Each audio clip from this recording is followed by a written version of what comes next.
سلام بینندگان عزیز، در ادامه برنامه تلویزیونی بهارستان پیشنهاد شماست برنامه اینتلکت و یادآور میشیم که این زمان ما در تعلیمگاه رقم 84 شهرحصار قرار داریم و تصمیم است که با خوانندگان این مؤسسه برنامه را ثبت کنیم. ما را همراهی کنید و پاسخهای خوانندگان را متوجه باشید.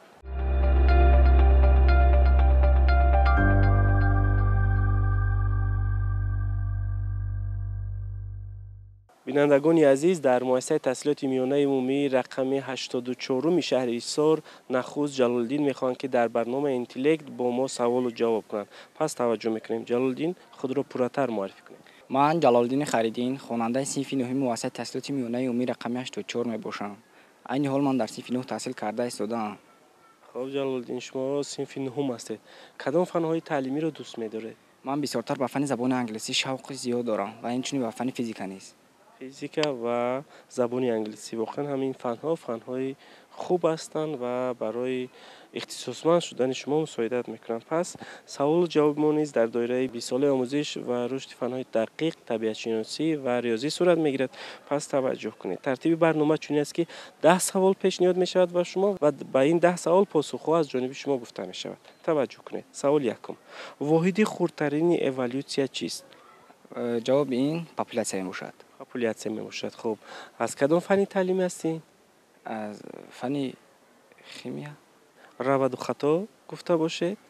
پاسخ پاپولیاسیون پاسخ من. خب تشکر. سوال دوم: کدام ماده غیر ارگانیکی میباشد؟ در اینجا برای شما واریانت ها نیز پیشنهاد شده است: آب، آهر یا روغن. به اندیشه شما از میان آب، آهر یا روغن کدامیشان غیر ارگانیکی است؟ من فکر میکنم این آب میباشد. آب غیر ارگانیکی است.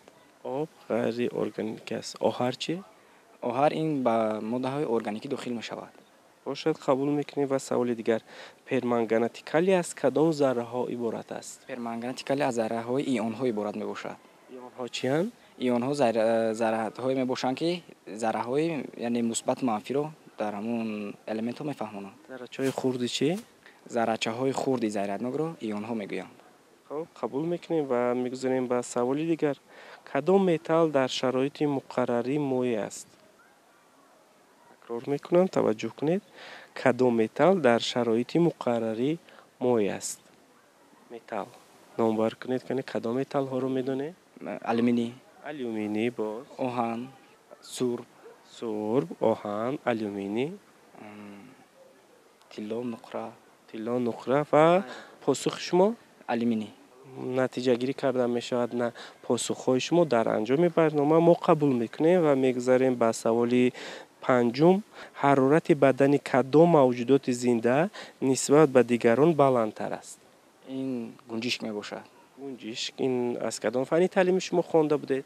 از فن زئولوژی خوانده بودیم. زئولوژی خوانده بودید. خب چقدر بود از حرارتش؟ 45 از 19 گراد سلسیوس باشد، قبول میکنیم. قسم مرکزی رستنی که عضوهای زیرزمینی و زمینی رو میپیوندد چی نام دارد؟ این قسم پایه نام دارد. شاید ریشه باشد؟ نه، ریشه قسم اساسی است، اما پایه این هم ریشه رو هم نوده ها رو به هم دیگر پیوست میکنند. باشد، قبول داریم و میگذاریم به سوال هفتم: محیط داخلی نیمایه حجره چی نامیده می شود؟ سیتوپلازما نامیده می شود. سیتوپلازما؟ باوری دارید؟ بله باوری دارم. این یکی از قسم های اساسی حجره می باشد. کینماتیکا چی رو می آموزد؟ کینماتیکا این حرکت رو می آموزد. کینماتیکا از کلمه یونانی کینما حرکت و ماتیکا آموزش گرفته شده است. یعنی حرکت رو بدون سبب های اون می آموزد. خب سوال نهم: مایع سبکترین کدام است؟ مایع سبکترین این هیدروژن می باشد. خوب، رسیدیم به سوال دهم: میدانی که در اطراف دل خوابک دیده می شود کدام است؟ این میدان مگنیتی می باشد. نامش چی است؟ همون قوایی که جسم ها رو به خود جذب میکند این میدان مگنیتی می باشد. یعنی زمین میدان مگنیتی را و جسم ها رو به خود جذب میکند و در گرد هر یک اشیا این دیده می شود. قبول میکنیم و 10 سوال به شما پیشنهاد شد، پاسخ نیز شنیده شد و بینندگان عزیز میرویم به نزد دیگر خوانندگان چون که آنها ما را انتظار هستند. پاسخهای پیشنهاد کرده جلال‌الدین در انجام برنامه نتیجه گیری کرده میشد. ما را همراهی کنید.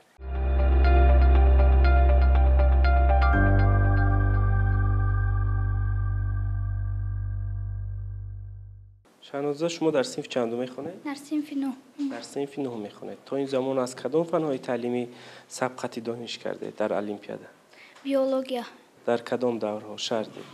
تا دوره نهیوی من به آزمون رفتم و در آنجا به جای نمایان سبقتی دانش کردید. خب سوالهای پیشنهاد شده ما از فنهای دقیق است. شاید که در داخل این سوالها از فن بیولوژیا نیز باشد. شما توجه کنید. واحد خردترین اِوالوسیا چیست؟ پاپولیاسیا. قبول میکنیم. سوال دیگر، کدام ماده غیر ارگانیکی است؟ آب، آهر یا روغن؟ روغن. خب باشد. باوری داره؟ بله. قبول میکنیم. میگذاریم به سوال دیگر. پرمانگنتیکالی از کدام ذره های عبارت است؟ آنها چیند؟ آنها معلومات داره؟ ذره‌چه های خردترین ضریرناک می باشد آنها. خب قبول میکنیم. خب سوال دیگر، کدام متال در شرایط مقرره مایع است؟ سیماب. سیماب. شما سیماب رو یگان مرتبه دیده اید؟ بله. چگونه است؟ در حرارت سیماب وجود دارد. خب پاسخ شما سیماب. قبول میکنیم. و سوال پنجم، حرارت بدن کدام موجودات زنده نسبت به دیگران بلندتر است؟ گنجشک 49 از 10 5 گرادوس. 49 از 10 5 گرادوس یا برعکس؟ 45 از 10 9. پاسخ شما؟ 45 از 10 9. روادو واریانت اول شما درست باشه؟ نه، به سوال به واریانت دوم من باور دارم. خب قبول میکنیم. واریانت دوم شما 45 از 9 گرادوس سلسیا. قسم مرکزی رسانه‌ای که عضوهای زیرزمینی و زمینی را می‌پیوندد چی نام دارد؟ پویا. از کجا میدانید؟ ریشه، تنه؟ نه، پویا. وظیفه پایه از چی عبارت است؟ ریشه را با نوده می‌پیوندد. محیط داخلی نیمایه حجره چی نام دارد؟ استوپلازما. استوپلازما.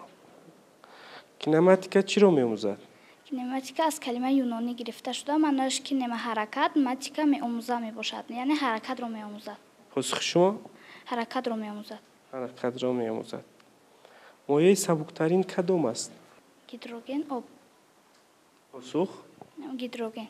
میدانی که در اطراف دیل خوابک دیده می شود چی نام دارد؟ میدان مغناطیسی. روادو خطا باشد؟ باوری دارم میدان مغناطیسی. باوری دارید میدان مغناطیسی. خوب 10 سوال به انجام رسید. از برنامه چی گرفتید شما؟ چی را به یاد آورد برنامه اینتلکت به شما؟ سوال‌هایی که ما در سال‌های گذشته خونده بودیم به یاد آورده. من به همه بینندگان گفتنی هستم که بسیارتر کتاب خوانند و بعد به این آزمون آمده شرکت کنند. خب شما توصیه میدید که همسالان شما پیوسته کتابخوان باشند، دانش آموز باشند و در چنین برنامه اشتراک کنند. تشکر که در برنامه اینتلکت شرکت ورزید. تشکر زیاد.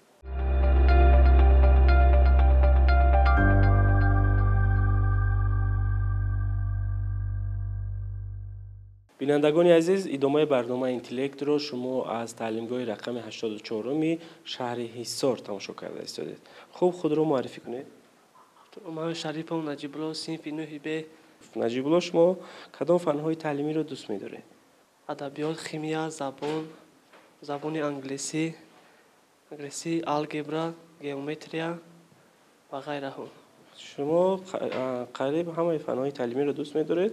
هم فن‌های دقیق و هم فن‌های جمعیتی گومانیتری. سوال یکم به شما پیشنهاد می‌شود. واحد خردترین اِوالوسیا چیست؟ پاپولیاسیا. از کدام فنی تعلیمی پیشنهاد شد سوال؟ بیولوژیا. فن بیولوژیا. کدام ماده غیر ارگانیک است؟ در اینجا برای شما واریانت پیشنهاد می‌شود. آب، آهر یا روغن؟ آب. شاید روغن باشد؟ نه.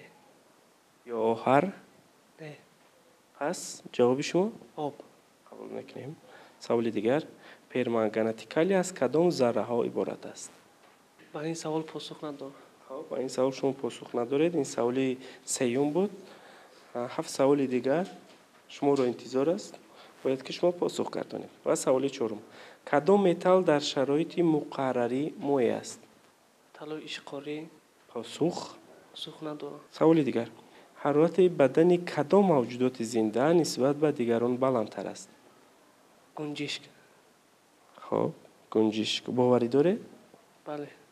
قبول میکنیم. و سوال دیگر به شما پیشنهاد میشود. قسم مرکزی رسانه‌ای که عضوهای زیرزمینی و زمینی را میپیوندد چی نامیده میشود؟ که چی نام دارد؟ پویا. پویا پیش از ریشه است یا بعد از ریشه؟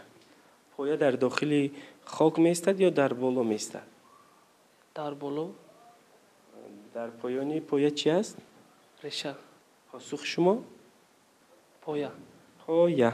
محیط داخل نیمای حجره چی نامیده می شود؟ سیتوپلازما. سیتوپلازما. فکر میکنیم با جرأت جواب میدیم. باوری داره سیتوپلازما؟ بله. خب ما نیز باوری داریم که پاسخ پیشنهاد شده شما درست است. و سوال هشتم، کینماتیکا چی رو می‌آموزد؟ کینماتیکا از کلمه یونانی گرفته شده، معنایش کینما حرکت کردن، ماتیکا می‌آموزم میباشد.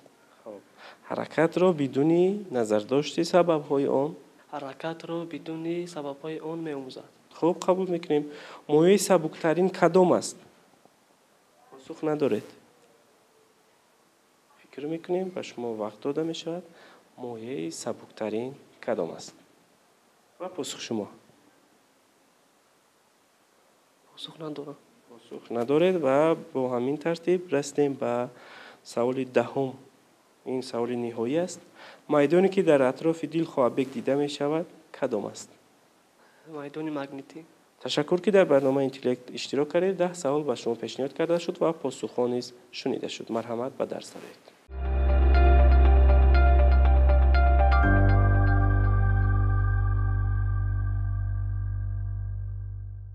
شما آماده هستید که در برنامه اینتلکت اشتراک کنید؟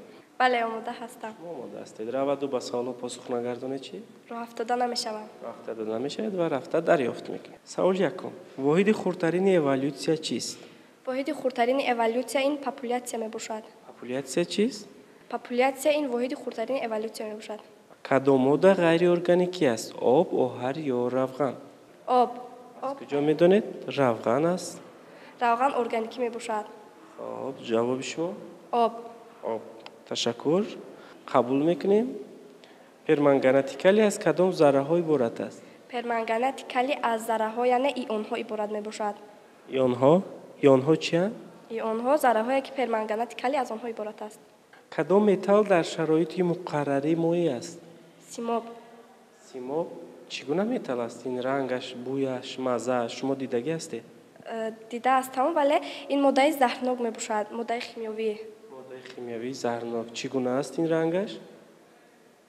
رنگش خاکستری. شما از کجا میدونید که این زهرناک است؟ در آینه نیلگون دیدم. نیلگون دیدید. بوی و طعم و مزه دارد؟ نمیدونم، نسنجیدم. نسنجیدید. حرارت بدن کدام موجودات زنده نسبت به دیگران بلندتر است؟ این در پرنده ها میباشد که گنجشک نام دارد. حرارت بدنش 45 از 9 گراد سلسیوس میباشد. قسم مرکزی رسانی که عضوهای زیرزمینی و زمینی را میپیوندد چی نامیده میشود؟ قسم مرکزی رستنی این پایه نام دارد. قسم‌های اساسی رستنی به حساب میرود. باز کدام قسم‌های اساسی؟ ریشه و برگ. محیط داخلی نیمای حجره چی نامیده میشود؟ سیتوپلازما. کدام فنی تعلیمی بودیم؟ بیولوژیا. بیولوژی صنف چند؟ 9. کینماتیکا چی رو می‌آموزد؟ کینماتیکا از کلمه یونانی کینما حرکت، ماتیکا آموزش میباشد یعنی حرکت رو میآموزد. حرکت رو می‌آموزد. مایع سبکترین کدام است؟ هیدروژن مایع میباشد. مایع سبکترین هیدروژن. خب سوال دهم، میدانی که در اطراف دل خوابک دیده میشود کدام است؟ این میدان مگنیتی میباشد که در زمین نیز هست. جاذبه، میدان جاذبه یعنی همه اشیاء را به خود جذب میکند. و پاسخ شما؟ میدان مگنیتی. با فکرتون با چند سوال پاسخی درست گردانیده؟ و همش. و بینندگان عزیز سوال و جواب با این خواننده نیست و انجام رسید. میرویم به نزد دیگر خوانندگان در برنامه اینتلکت.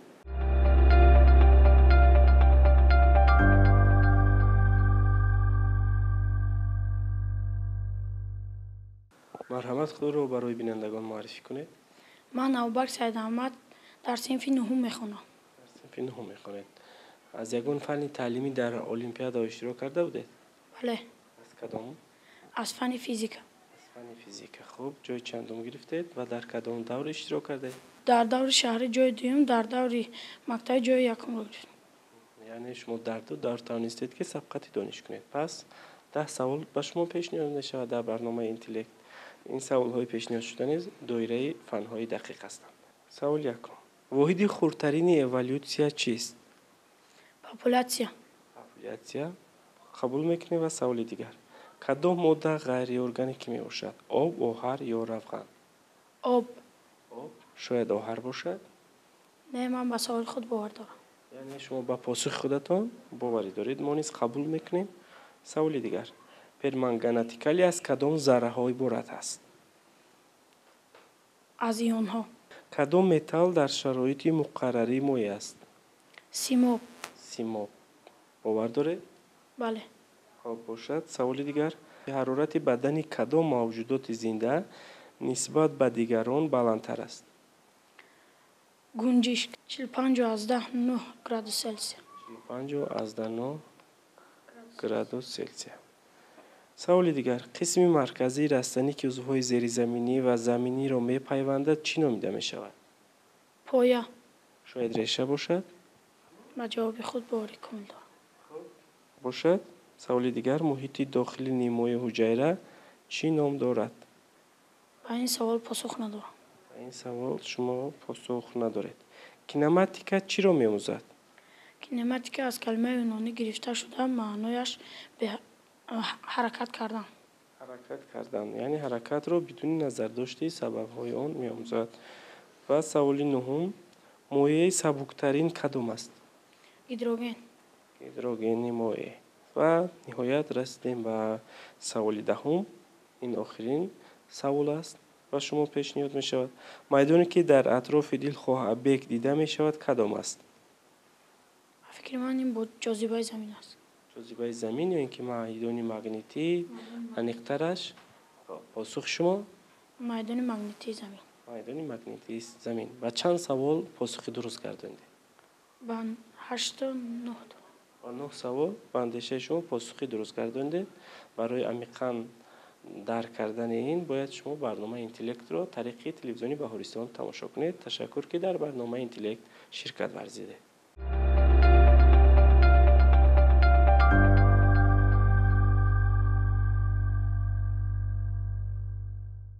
умеда шумо мехоҳед ки дар барномаи интеллект ширкат варзед? бале. хоб саволҳо пешниҳод мешавад. таваҷҷӯҳ кунед. воҳиди хурдтарини эволюсия чист? популяция. популяция. боварӣ доред шумо? шояд хато бошад. не, боварӣ дорам. боварӣ доред. кадом модда ғайриорганик аст? об, оҳар ё равған? об. об. перманганати калий аз кадом зарраҳо иборат аст? ионҳо. ионҳо. кадом металл дар шароити муқаррарӣ моеъ аст? симоб. симоб. симоб чӣ аст? дида будед симобро? чӣ гуна ранг дорад? не. надидед шумо. ҳарорати бадани кадом мавҷудоти зинда нисбат ба дигарон баландтар аст? гунҷишк 45-9 градус селсия. гунҷишк шояд дигар парранда бошад ё даванда бошад? не, ба ҷавоби худам боварӣ дорам. ҷавобатон боварӣ доред. қисми марказии растанӣ ки узвҳои зеризаминӣ ва заминиро мепайвандад чӣ номида мешавад? поя. реша не? не, поя. поя. муҳити дохили нимои ҳуҷайра чӣ ном дорад? ба ин савол посух надорам. хоб ҳеҷ гап нест. бо саволҳо дар пеш ҳастанд. се саволи дигар доред шумо. кинематика чиро меомӯзад? кинематика аз калимаи юнонӣ гирифта шуда маънояш кинема ҳаракат, матика омӯзиш мебошад. хоб ва саволи дигар. моеъи сабуктарин кадом аст? об. моеъи сабуктарин об. майдоне ки дар атрофи дилхоҳ объект дида мешавад чӣ ном дорад ё ин ки кадом аст? майдони магнитӣ. майдони магнитӣ. хуб ташаккур ки дар барномаи интеллект ширкат варзидед.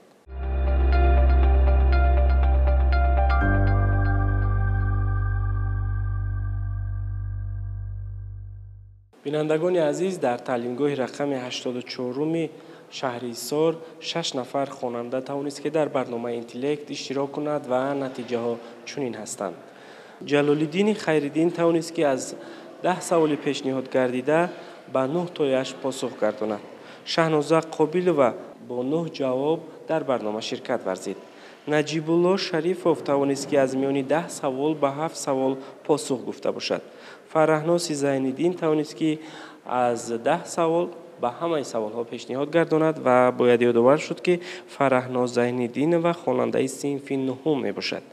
абубакри саидаҳмад бо 9 ҷавоб дар барнома худро маърифӣ намуд ва ниҳоят умеда шарифова тавонист ки аз миёни 10 савол ба 7 он посух гардонад ва худро дар барнома санҷад. Ҳамин тавр бинандагони азиз, чуноне ки шумо пай бурдед, Фарраҳноз Зайниддинова тавонист ки бо 10 ҷавоб ғолиби барнома дониста шавад аз таълимгоҳи рақами 84-уми шаҳри Ҳисор. Бинандагони азиз, ин буд барномаи навбати интеллект. Ҳамеша донишомӯз бошед. Хайр.